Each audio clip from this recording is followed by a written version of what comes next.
reclusive author Elly Conway writes best-selling espionage novels about a secret agent named Argylle, who's on a mission to unravel a global spy syndicate.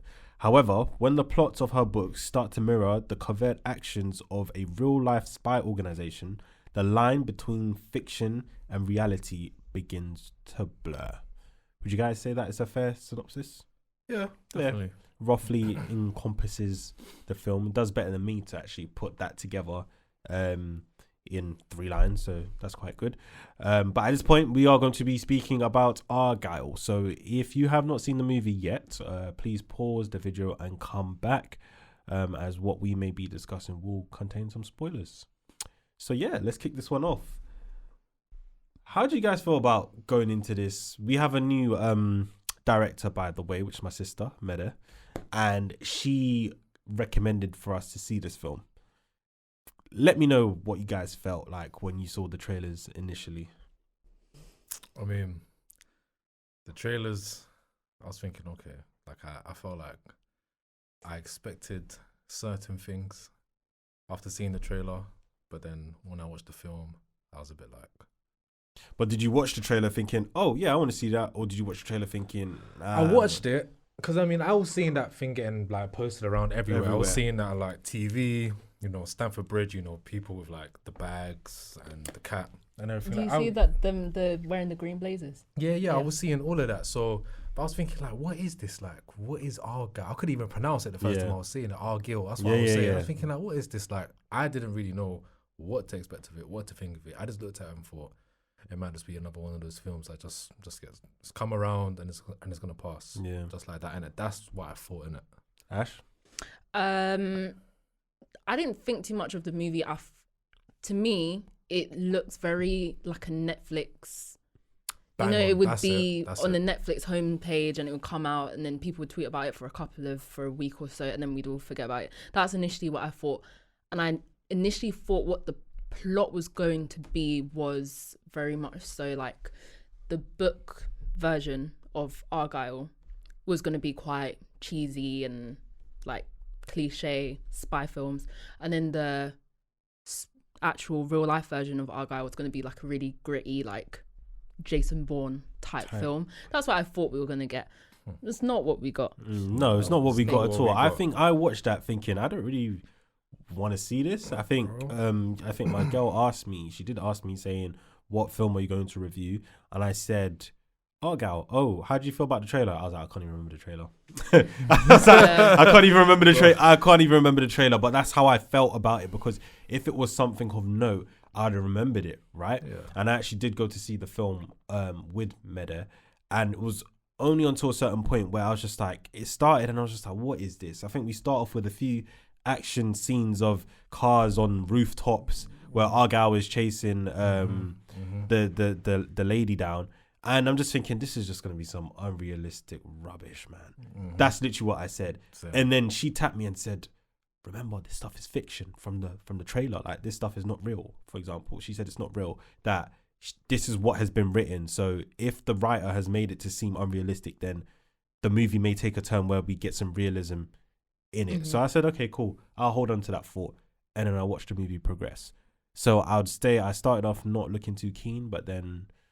yeah, I said, all right, let me actually just give it a chance, which I did. You go. I was going to say I tried to give it a chance, but, you know, I kind of felt like I'd actually wasted time watching that film. Really? A little bit. A little bit. The film didn't need to be that long. Okay, no, I agree. That's the reason why it was like 2 hours and what? 2 hours, 19 minutes. I agree. Bro, that film could have been like an hour 50, man. But there was just so much that they tried to cram in.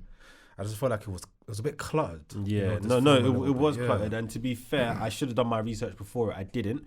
Obviously, the film was directed by Michael Vaughan, and he's directed, obviously, all the Kingsman films in the past. I know you guys said you haven't seen it. Yeah. I would recommend you watch them because that's his better work. I think if you watch this film, you may not be impressed. You may not. I don't want to, we'll obviously speak about it, but you may not be that impressed by it. But Kingsman is his better work. He also directed X-Men First Class. Yep. So that is one of my favorite X-Men movies. So I highly rate him. I just think with this one, it's under those films. I also went with my sister, and I went with my brother as well. My sister gave me the silent treatment. Really? Yeah, on the journey home. Damn. Really? She was annoyed that I even asked her to go with me. To go and see. I paid and everything, and she's still annoyed at me to this day that she wasted 2 hours and 90 minutes of her life. What do you think? Do you think, because obviously I said my expectations, it wasn't there at all, and then I was like, oh, it actually wasn't that bad. That's how I took it. Did you then have good expectations for it to then be like, this wasn't it? Or I had seen after I knew we were doing the movie, I then started to see that the whole thing about how the internet thought that Taylor Swift was actually the secret author behind this book. There was this whole conspiracy about Taylor Swift because of the cat, and there's an Instagram account for Elly Conway, the main character, where they were just posting things that almost implied it was about Taylor Swift. It was Taylor Swift. They posted on her birthday something. They had the Swifties and all that in all the raids. For clicks. So that's the only kind of interest I had, that they had this. Oh, what? Because you like Taylor Swift? No, I don't. They had this. No, not at all. They had this mysterious thing going on around the movie. So when I saw that, I was like, okay, this movie is probably gonna be something that we're gonna be speaking about for ages. Kind of like a Saltburn, for example. It's probably gonna be something that's like jaw-dropping, that's really going to be a part of like a staple in celebrity culture 2024 movies, I think. Yeah. Okay, fair enough. I would say when I first saw the poster for it, please tell me why I thought Dua Lipa and Henry Cavill will be the main characters, because if you look at if you do look at the poster, they're at the front. That you'd think. Yeah. They're at the front of the poster. So it was very confusing. And it starts with Dua Lipa and Henry Cavill in their respective characters. And you're thinking, okay, let's get into it. And then it doesn't make sense because they're only in the film for about 5-10 minutes. If you look at all the scenes that he did appear, Henry Cavill as Argylle, put that together, it's probably like less than 10 minutes. Yeah. And Dua Lipa is not even 2 minutes. It's not even 2 minutes. It's not. So I would like to say false advertising. This was false advertising, but this was a marketing masterclass when you think about it. Yeah. For what the film actually was, for how much mystery. I should give them minus points for that. Yeah. I should actually give them minus points for that. They can't be doing that, man. They're using a man's brand. Yeah, like and Dua Lipa is probably one of the most famous like pop stars around at the moment. Fans are gonna see that thinking, oh, she's like got into like acting like for real, and there's gonna be a whole film just for them. Like, imagine being a Dua Lipa fan. I'm not, so obviously if she was not the main character, so what? It's just like, okay, it's a bit false advertising. But imagine if you were a diehard Dua Lipa fan and you said, I'm watching this film because she looks like she's gonna be front and center, for her to not even be in the film. Yeah, I'll be fuming. Give me my money back. 100%. Literally. Believe in hate comments on her page. I'm joking. I don't do that. But overall, what do we think about the plot itself and how everything unfolded? If we could get one keyword, I'll take one keyword from Fizz, one keyword from you, and I'll give one myself. To one key sentence. Two. Oh, sentence. All right, go on. Phrase, sentence, word. Thinks it's smarter than it is. If that makes Fair sense. Enough. I would say could have been shorter. Fair enough. I agree with both of them. What's and I would yours? say mine is just too many twists. I agree. Yeah. Way too many twists. Too many twists to the point it doesn't make no damn sense. Too many twists to a point where like it's just not having a twist in there. It's just not. It's not interesting. It's not exciting. There was no structure. There was no structure. There was no structure in this film. The first twist that we got, I'm trying to think, what was the first twist? Mine was Go on. Them killing the parents. Sam, what was his name and what was the guy's second name? co-star? Yeah, I know it's Sam Rockwell. Is that right? That's the actor, but his name was Aiden in the film. When he killed the parents, that's when I was like, oh, okay. But he didn't kill the dad. He just killed the mum. He killed the mum. Yeah. Yeah, and I was like, oh, and I like the mum, and I like that actress. So that's when I thought, oh, okay, where is this going? For me, it was what was that scene again? My mind just went blank. I'm trying to think about that scene. It was the scene where, what did he do? You need to come back to me. Cool. Well, I'll give mine. Mine would be when we realized that they weren't actually her parents. Yeah. Yeah. That's so roughly the same around Ash, where I'm thinking, okay, this is her mum and dad. And then obviously she's saying, I'm in London, this and that is happening to me. You're thinking, oh, her good old parents are going to come save her, etc., etc. Oh, okay, so the door opens. She said dad is in, he's, getting something. Yeah. The door opens and the dad ends up being the main villain. Yeah. And she's like, and we're all thinking, and she's like, hi, dad. And you're just thinking, huh? Yeah, that was crazy. Yeah, sorry, I should have said that. I was like, that was the first head scratcher where I'm like, okay, I don't really understand this, but okay, keep going. And then when the mother of Elly Conway got shot by Aiden, that's when I was like, is that her mum, or did someone like dress up as a suit as her mum? Like my mind was just not too sure of what happened. But then they did kind of put it back together to say she had been brainwashed. That's what I was gonna say. That was my thing. That's where I got a bit. That's when they put it together for us. I said, oh, raw. They did that when they showed us the process. I said, that's mad. I saw that and I thought, yeah, that's kind of good, because I wasn't expecting that. So I thought, okay, this is a good twist. That's good. That it made sense though. That's good that we've got this. And I literally thought it could only get better from there, but it got worse. Yeah. It got worse. I think that was their high point, and then the rest of the film was just. Do you think I think they had another high point there. I feel like a lot of their go on. fighting scenes. Oh, of course, especially with that. No, I'm just talking about plot wise anyway. Plot-wise. Yeah, plot-wise. Definitely. I agree 100%. That was probably one of the highest points of the movie, to get that initial shock, and then they weren't just able to meet it with any other shock afterwards, apart from the parents, like the mum getting shot, and you just thinking, who is that? But you know what annoys me about this film? Like, so she was on her 5th book, in terms of like just writing out her memories. Mm-hmm. How comes these lot waited so long for them to go after her? They waited until she got to her 5th book. From what I gathered is that she started to maybe even catch up to real life. She started to through her book. She started to uncover. Yeah. What they were gonna do next, because I think the main thing was about that secret file, right? Yeah. And I think they wanted to get from her what actually happened with that file, because there's the master key, right? Yeah. So the book stops when Argylle is speaking to the Asian lady, saying that he's going to go to London, etc., and then it just stops. And I think that's when they wanted to find out what actually happened with that master key, but they have no idea.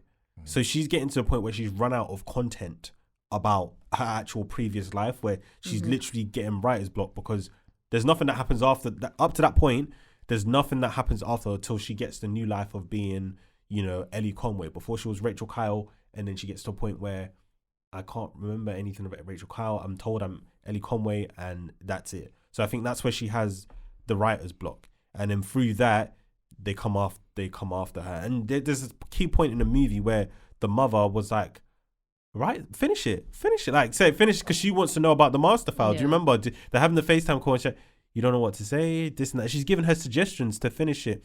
She's even Ellie's come up with a couple of ideas, and the mum's like, nah, that's not it. So I was thinking this mum is supportive, all that kind of stuff. Not that she was an evil like villain. That's the bit where I say that is the highlight of the film for me. And then after that, it's just it went to pieces for me. But we can touch on the fighting scenes where I was also impressed. Yeah, right? that's why I was really getting engaged. Because to be honest, throughout the whole film was quite hard to stay engaged. The fighting scenes, I really did like the whole like skating, the oil on the floor. And then even what's the co-star? What's his name? Aiden. I feel like he was really good in there as well. Like just like his comedy presence in there. I felt like he was comedy presence, and he felt like a reassuring character. Yeah, like in the film. To be fair, when I saw him, I felt like I don't think that role required a large skill set. Yeah. I don't believe it did, but he was perfect for it. I think he was perfect. He fitted right in. He didn't seem like odd. He didn't seem like he did amazing. He literally just slotted in really, and for me, he was just a reassuring character in the film. To be fair, I feel like they changed the appearance of both himself and Ellie, like maybe quarter left of the film, where maybe he dyed his hair and she dyed her hair, etc. And I just couldn't really recognize them. Like this is not who they were for the majority of the film. But other than that, I thought they did all right. And that scene that you're talking about, there's a few scenes. The first scene that I kind of went, oh, this looks good, was the fight scene on the The train. train. That one was crazy. My thing, sorry, I'm going off topic here, but my thing, I couldn't appreciate that scene because has anyone, I know for his, has seen the bus fight scene in Shang-Chi? Yeah. After that scene, I can't appreciate any more vehicle I didn't like fighting. Shang-Chi anyway. I didn't like Shang-Chi. Yeah, okay. Well, he's Like already he said said, that, Marvel's whatever. But I'm saying that scene itself, not the whole movie, but that scene itself was so iconic to me that this train scene felt a bit lame in essence. However, I can appreciate it was fun. No, that train it scene was was fun. jarring. It was jarring. A little bit. No, there was a point where it's like she was in the toilet. And obviously, Okay, I was yeah. thinking, like, they kept locking the door. Yeah, I was thinking, oh, get over it, man. Yeah. Like, can we just move on from this scene? I wasn't really Yeah. feeling that one too much, innit? That's probably one of the negatives from the film, as in like some of the scenes went on for a bit too long. They did, but I think the fighting was also a highlight of the film. Yeah. Really, though. Yeah. Because I agree, like, you find something you really like about the film, like that train scene was actually quite good, and then it just goes on too long. And you find another scene, and it goes on too long. However, that scene, so it was before the ice skating, and they're essentially in a corridor, and they're fighting off all the agents in this building. And they start, it starts becoming really comical. They start throwing, like, color bombs Oh, you talking around. about that scene? Yeah, and I was just a bit like, do you know what silly do you need to be? They were playing Leona Lewis Run. Yeah. I Yeah, knew they it. I were. said, "Don't if you." Yeah. I couldn't believe it. I said, To me, my days. oh wait, do you have a problem with that? I hated it. Yeah. I thought that was amazing. I mean, I guess it was alright. For something that's I thought it was intentionally cringe. Yeah, it was. Intentionally cringe. Obviously, the music playing. There was obviously a bit of humor with them, like, shooting people, dancing together, and all that kind of stuff. I personally thought that was beautiful. And then all the colors. I thought it was too much. And even, I'm not gonna lie to you, I thought that was a bit too much. And like the CGI and the green screen and this, I literally went on that after that. my God. After that, I literally went to the song Leona Lewis Run on YouTube, and the first comment I see is, "Who's here because of Argylle?" Oh, Literally, and then the second comment said, "This scene was so cringe, but so yet beautiful at the same time." And I kind of agree with Leona, that. I hate that they done that to you. I'm really loved sorry. it. On Yeah. behalf of the cast, I'm really sorry. For me, that's another highlight, but for them, I guess no, not. that was horrible. It got to a point where I can appreciate silly movies. I love it. I love the silliness. I'm a very silly person myself. It was too silly. It was too over the top. They went a bit too far with that for me. I didn't mind the ice skating when she's ice skating on oil and like, knifing a bunch of people. That was fun. Yeah. That was original. Haven't seen that before. Yeah, action. But for you would say the plot kind of stains the movie because the scenes go on for too long and it's just confusing. I just say the scenes. It wasn't really. It was kind of a bit of everything. The whole film felt a bit off. Do you know what it actually felt like? It felt like a movie that should have been released in the 2000s. Okay. It felt really outdated. Okay. And guys, tell me in the comments if you agree with me. It just felt outdated for a 2024 film. It felt like a 2000 movie. I think Matthew Vaughn has got this one out of his. I let myself in. his Michael archive. Vaughn. Is it not Matthew? No, Michael Vaughn, yeah. Is it Michael? Yeah. Oh, okay. Yeah. I hope Sorry, I'm right. Michael. Sorry, Mike. I hope I'm right. But no, I let the cringeness kind of like, I enjoyed it. I embraced it because by that point, I realized what the film was. Why can't you embrace Marvel then? No. I embraced it because at that point, I already appreciated what the film was. Not appreciate, but I knew what the film was. So it's like throwing that in there, it's not really going to change anything, but kind of enhance what I'm feeling anyway, because it just looked good. It looked good to me.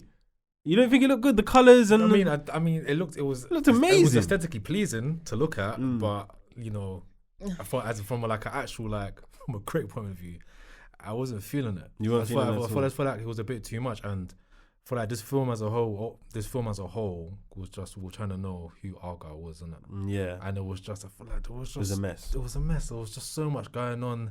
Because I guess it seems like they're trying to do like a sequel for this. Like they're trying to do another film. Did you know there were end credits? I stayed. I always stay. Yeah. Unfortunately, because it just confused us even more. Yeah. So I wish I left like the people who left as well. But just to touch on some of the scenes, the cinematography was done by Daniel. Cinematography, sorry guys. Cinematography was done by Daniel Ibaka, who was also the cinematographer for The Marvels. You guys should know about it. Yeah. That was last year. The Marvels with who's that lady again? Not Wonder Woman. What's her name? Marvel? Yeah, Captain Marvel. But Captain I forgot Marvel. her name. So he was a big part of that, and we also have someone called George Richard who is going to play a pivotal role in Wolverine vs Deadpool. That film's coming out in 2024. So those two teamed up to do this, and I know you guys are tearing them down here, but I think they did all right. No, I think they did all right. However, we're gonna get into the numbers, but I'll just say from now, the budget. Guess how much the budget was? I'll tell you how much. 200 million. Pounds. Bro, they should have just made this a Netflix original, bro. Oh, Thank God. you. 200 million pounds. Where did that money go? Was it on the CGI cat? I'm not gonna lie to you. The cast was great.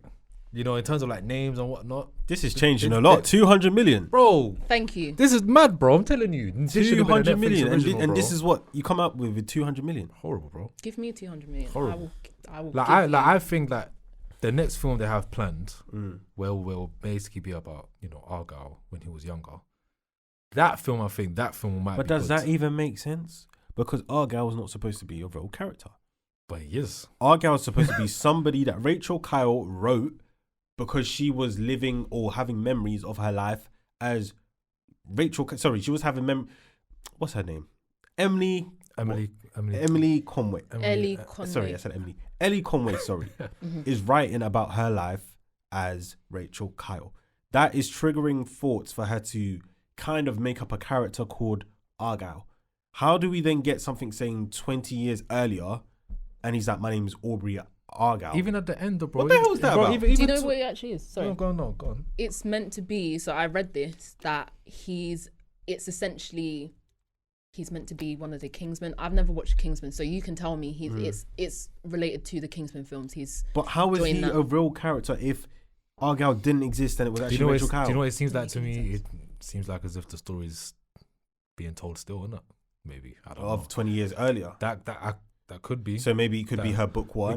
This could be like her next book because. Or no, not her next book. Her book one. Yeah. Because it said 20 years earlier. That's it. So when we got to the film, we're on book 5. Is it book 5 or book 6? So this is probably her first book. Yeah. So this might be her first book.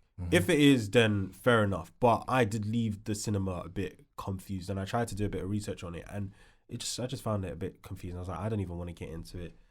Too tough. But let's briefly talk about the characters themselves anyway. We got Bryce Dallas Howard, who plays Elly Conway and Rachel Kyle. She actually has a long CV, to be fair. A very long one. A very long CV. Yeah, I was shocked too. So she's been in Jurassic World. She's in Spider-Man as Gwen Stacy, and she's also Victoria in Twilight. Those are the big films that she's done. Do you know where I know her from? Where do you know her from? Black Mirror Nosedive.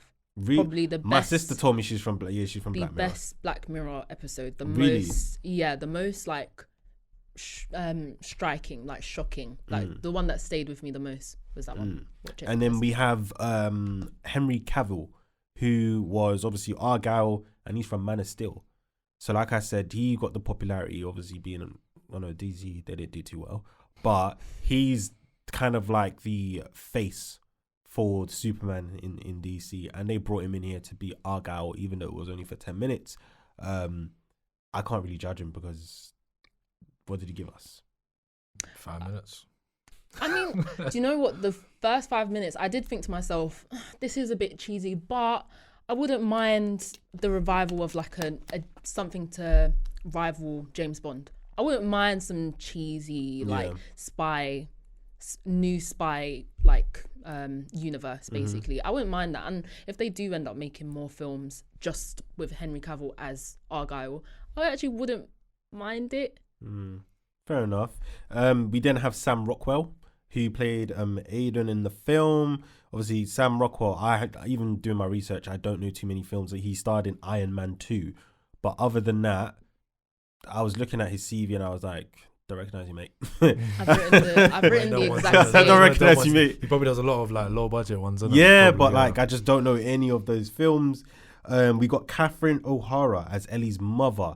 She played thingy from Home Alone, the mother from Home Alone. I swear. I always really like her. This looks so familiar. Like, it looks familiar, but obviously different because she's aged a lot. She's aged a lot. So I watched it saying, I know you. But then as my sister said, from Home Alone. And I was just like, is it? And then the more I saw her face, the more it made sense to me. So yeah, no, big up her. I thought she was good. We got Bryan Cranston as the dad. I can't remember what his actual name was as the evil dad. He was in but what's that show called again? The Middle, Malcolm in the Middle. He was yes. in that show. That is not what I thought you were gonna say. You go. What do you think? Do you know what I'm gonna say? Yeah. What do you think? Go wait. Go, 3, wait. 2, 1. Jeff Breaking Stelling. Bad. What? Oh yeah, but yeah, he's in Breaking Bad as well. What did you say? He looks like Jeff Stelling from Super. Is it Super Soccer? Super That Saturday? is not what I thought you were gonna say. Soccer Saturday. I Super didn't Saturday. think. No. Jeff Stelling. Jeff Stelling. Jeff Stelling. Yes. Of all the things, how could you say that? I bro? watched that thinking Jeff Stelling, and No. obviously I did, and I went out of the cinema thinking Jeff is in the film, This guy's buzzing. and I saw it was not him. It doesn't look like him to you. No, No, there's it no doesn't. way Look at I the picture. thought. That's Bro, Jeff Stelling. Mark in the Middle was the first thing that came to my head, but Breaking Bad. Because he's Breaking bold, Bad. didn't it? In Breaking Bad, I didn't Obviously, really... Malcolm in the Middle is like a big thing, but I think Breaking Bad was the thing that got him to like A-list. Yeah. Okay, fair enough. And then we got Samuel L. Jackson in this film, and what also confused me, and I'm just not with it now, is why was he in this film? why was he in this film, and two, if they're gonna do a spin-off with Kingsman, Samuel L. Jackson's already in Kingsman. Like, he is called Valentine. Like, he's a villain. He's literally a villain in Kingsman, and his name is Valentine. I don't know how his name is Alfie in this, and he's the good guy in this. I don't know if they're going to connect it some way together, because it's not the only character from Kingsman we got. You know that person that was keeping the secrets? The keeper of secrets? She's also in Kingsman as well, and she's evil. So it's like, and she like, her arms are built of like knives and all that. It's very confusing how these people are in Kingsman, and they're saying the film is linked, but they're completely different characters. I'm telling you, bro. This director's doing this multiverse rubbish. He's doing the multiverse. Yeah, and you know how we feel about multiverse. He's doing it because I remember watching the interview, and he was talking about merging these different kind of universes together, and I said, "Oh my days, please, let's not do this again, man." Marvel have tired me out of this rubbish. Yeah, but overall, do you think anybody of the names I mentioned stand out, or Not really. This is not a movie where anyone would say, watch that movie and tell that is the best movie of their career, or that's really shows their acting skills. their acting skill sets? Yeah, They could have done something more with John Cena, I think. I don't care about no John Cena. Well, I do. He's the GOAT. But I mean, in terms of like acting, like, when I saw him, I said, "Oh my days, John Cena!" Like, I was like, for me, kind of thing. obviously, he carries a reputation of being a WWE entertainer. We've seen The Rock. When The Rock does it, I just can't. I don't take any of The Rock's characters seriously. He plays the same sort of characters in all these films, and now it's like, John Cena, you're not. And I think The Rock is okay. John Cena, you're not The Rock. You're not. So if I see you, I can't take you serious. Like, I don't mind that I saw him for 5 minutes. I don't mind. Like, he's part of the film. But hey, but if he had a bigger role, I'm not sure how seriously I could have taken it, to be fair. Yeah. But I would agree with you guys. I wouldn't say there's any standout actors. I did like Bryce Dallas Howard as Elly Conway. I did. In terms of, she's like in her early 40s or so, and you don't really see these roles given to, people that are, that old, and they're required to do all these, like, action sort of scenes where, like, she's quite, don't want to say anything, that I shouldn't say. Anyway. But she's quite on the, I would say it, she's quite on the plus side of things, and not that that's a bad thing, guys, but you don't normally see people like her cast into these films where you actually have to be active and you're a so-and-so spy / hero. So to see that, it's like, oh, this is a bit different. Like, she's, I did like that, and I felt she tried her best, to be fair, and I felt she did okay. I thought she was pretty believable as like an innocent.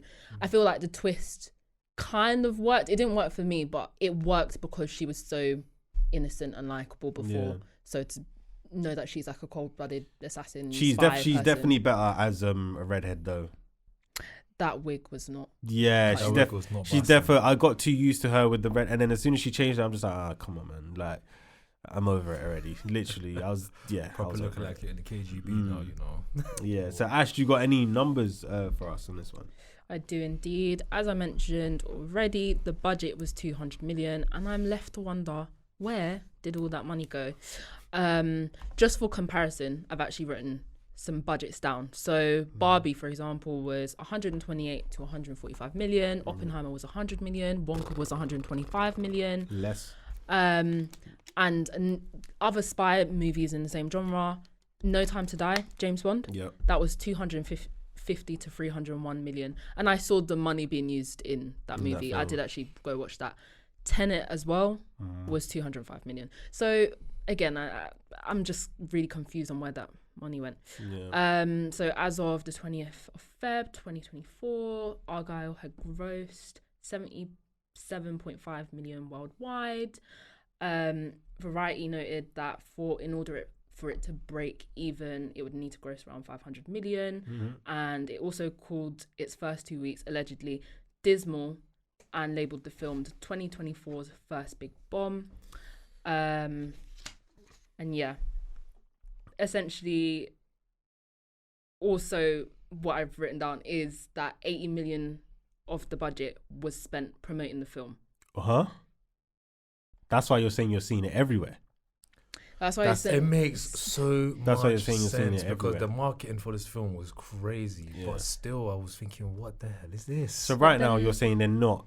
Are they on target to break even? 77.5 million. No, that's not on target. It's not on target. 500 million. They're way below. And they also had that whole Taylor Swift thing going on. We know what the Swifties are like. Look at the Super Bowl.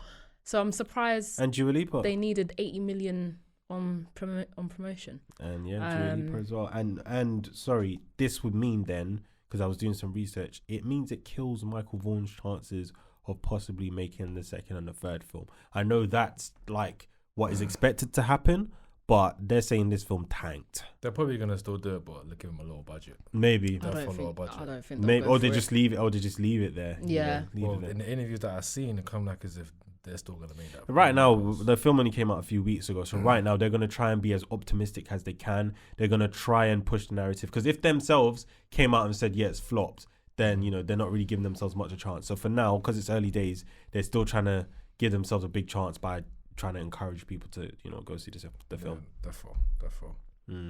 Fizz, do you got any reviews for us? Yeah, I do. We'll just take two, a good and Obviously, a bad. good or bad, where do you want to start? I want to hear the good.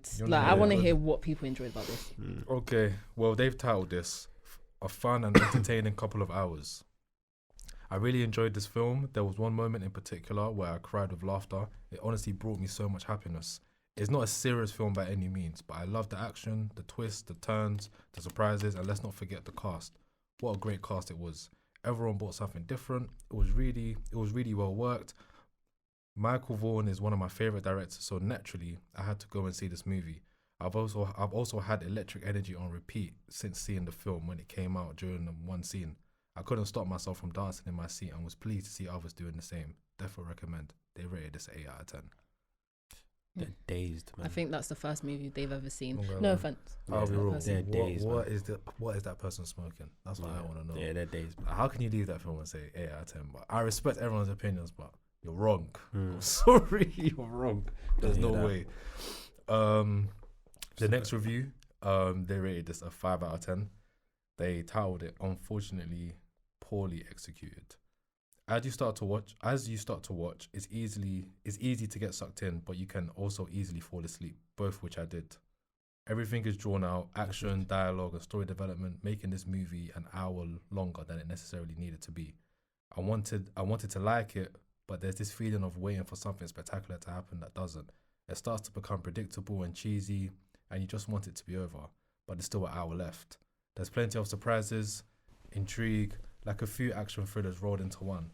If it was a spoof of any spy movie, it may have hit its mark. This can wait for home video as background noise. Yeah, so it literally feeds into what we spoke about the other day, streaming services and that. Yeah, man. It's a Netflix show, man. It is tanked, so it'll be on Amazon Prime very soon, Netflix very soon. Yep. That's literally what we spoke about. So I defo kind of agree with it. Maybe not his rating per se, because there's parts of the film I did like. But let's just go into our final ratings, to be honest. Who wants to kick us off? I gave it a 6. A 6? Yeah. Why? I don't know, like it wasn't the most engaging film.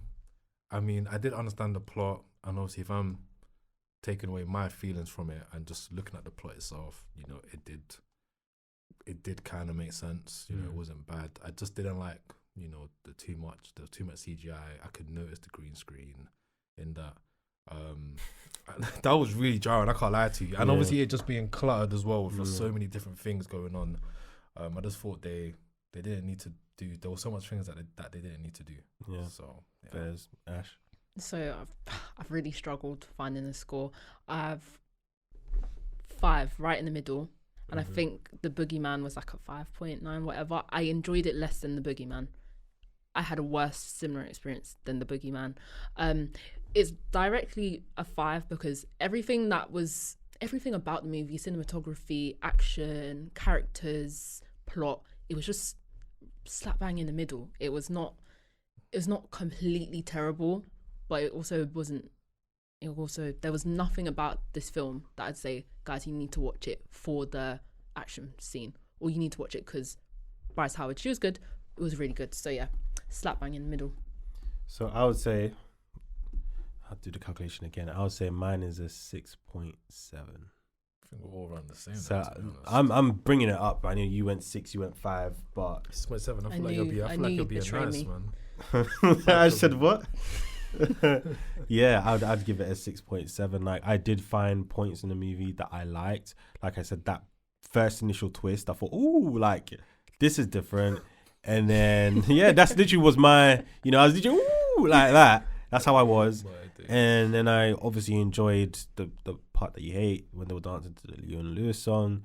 I liked the fight scenes on the train. Like, there's certain things that I liked. I just thought they went on for too long, and then it left me feeling confused in the end. Like, it's not a terrible film. It's not a great film either. It's just, it's not even a good film. But it was long for no reason. Yeah, it was like, long for no reason. It's not even. It's not even a good film. It's not even a good film. When I say good, I'm talking about 7s upwards of good films. It's just a bit under that for me, to be fair. So yeah, 6.7. And the budget was what again? It was 200 million. Yeah, so you know, the amount of times I've changed my rating, but I'm happy with a 6.7 to give it, which gives us a final score of 5.9. That's smelly. 5.9 is very smelly indeed, and that would put it at, I believe, 10th on our table. 10th on the all-time table. So I just remind you guys what we got. We got Spider-Man first, Avatar second, Oppenheimer third, Creed fourth, John Wick fifth, Saltburn sixth, Equalizer 3 seventh, Wonka 8th, Barbie 9th. Then we have Argylle, the worst film, 10th. You know, then we have Super Mario. To be honest, Super Mario is 5.9 as well. So I'll put Super Mario ahead of this, bro. Really? Yeah.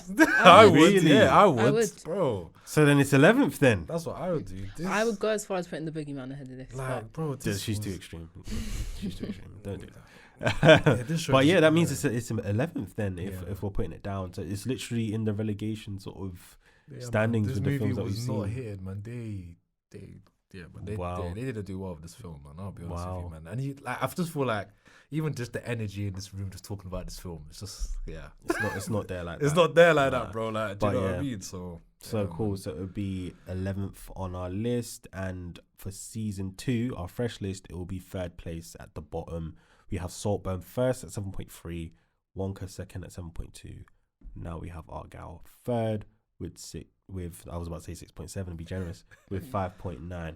I think the more films we do, the more we'll see it just plummet down and down and down. I'm going to start strategically voting just to make sure it stays at the bottom. If anyone produces a film that's worse than this, then wow. Yeah, I'll be doing Madam Web soon, so we'll see. We'll see indeed. Ooh. But thank you so much, guys, for watching. Remember to like, comment, subscribe. If you agree with us, let us know in the comments. If you disagree, let us know in the comments as well.